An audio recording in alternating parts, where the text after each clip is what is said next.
welcome to At the Post Live. Thanks a lot for coming. Appreciate it. Thank my guests, too. I'm sure you all know the gentleman to my right, the three-time Eclipse Award-winning jockey, Javier Castellano. The man has won 3 straight Eclipse Awards. And I predict more for him in the future. Javier, how are you, man? Good, very good, Andy. Thank you for having, and thank you for everybody to spend the time with me tonight. So, what's the first year you came up to Saratoga to ride? 2001. Now, had you been riding? At that time, you rode primarily in Florida, and you came to New York during the winters. Is that true? Yes, it is. I came in 1997, and I came all to Florida. I rode for 3 years and decided to move my tag since 2001. Came to in the winter in January, I believe the first week of January 2001. And by that time, I have a Tia Lika, my agent, he represented me. He tried to book the mount over here.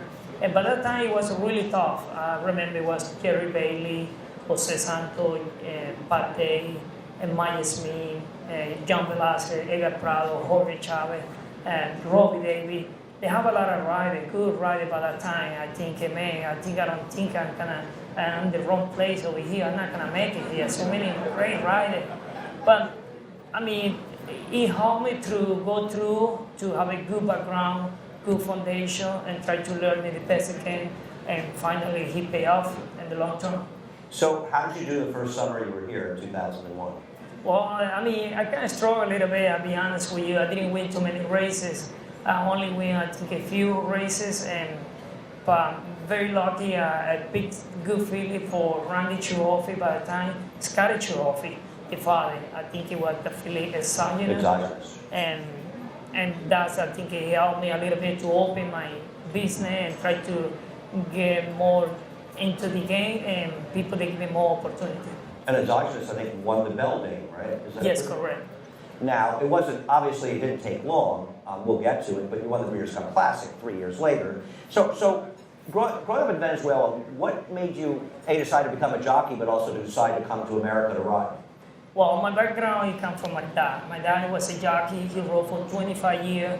And my brother, my uncle, on my mom's side, he was a jockey too. But my biggest problem was in my career and my life, basically, and to come from my family. My dad, he don't want me to be jockey forever, ever. He wanted to say, no, you have to go to school, finish school. I said, you know what, I'm going to school, but I decided to go to play baseball. In my country, everybody play baseball. I want to be so baseball player and try to go to the minor leaguer and try to step by step. By that time, 11, 12-year-old, I see my friend, this huge, big guy, 13-year-old, and those big guys. I was always a little tiny kid. I said, no, I'm not going to make it. When I throw the ball, he throws so far, and those kids throw so high, longer, and I throw it short. Nah, I don't think it's not for me, this. I got to do something else.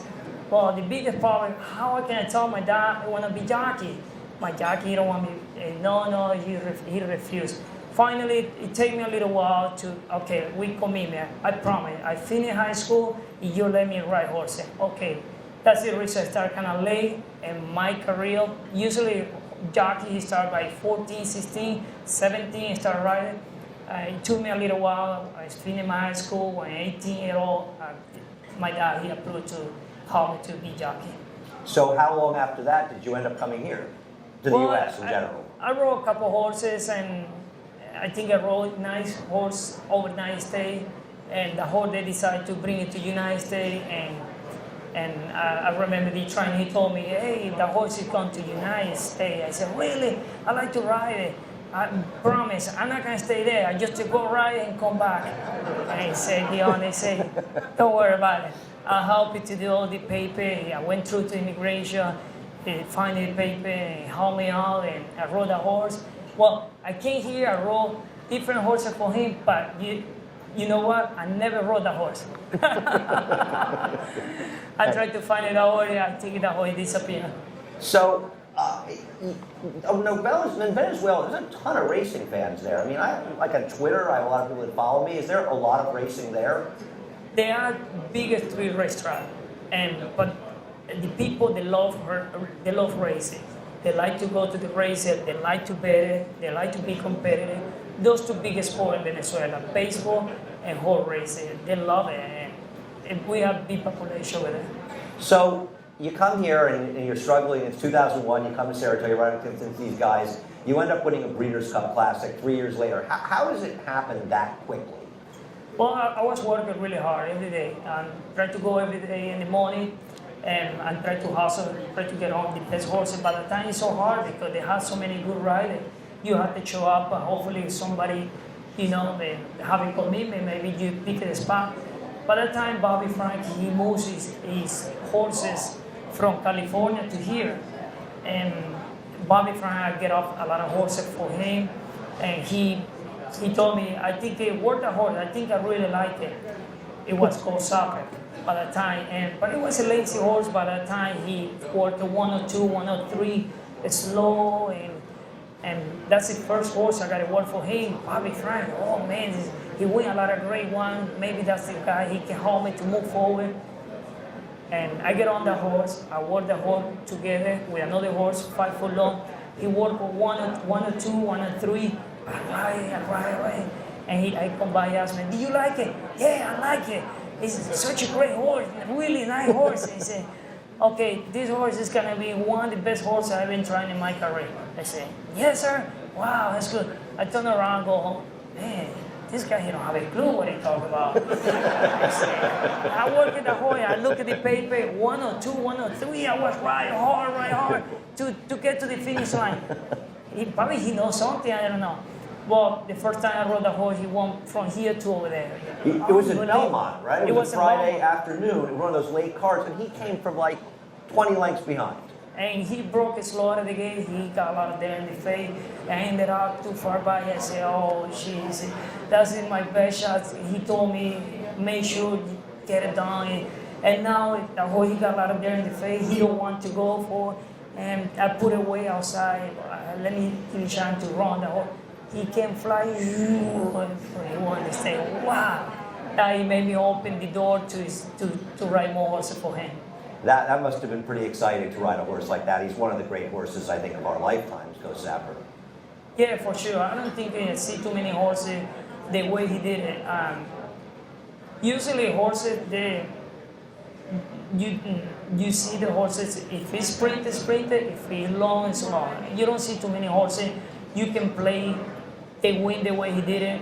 Grade 1, the short distance, 3/4, then 7/8, then the Met Mile, he won grade 1, and then he put all the way mile quarter in the Breeders' Cup Classic, and he get it done.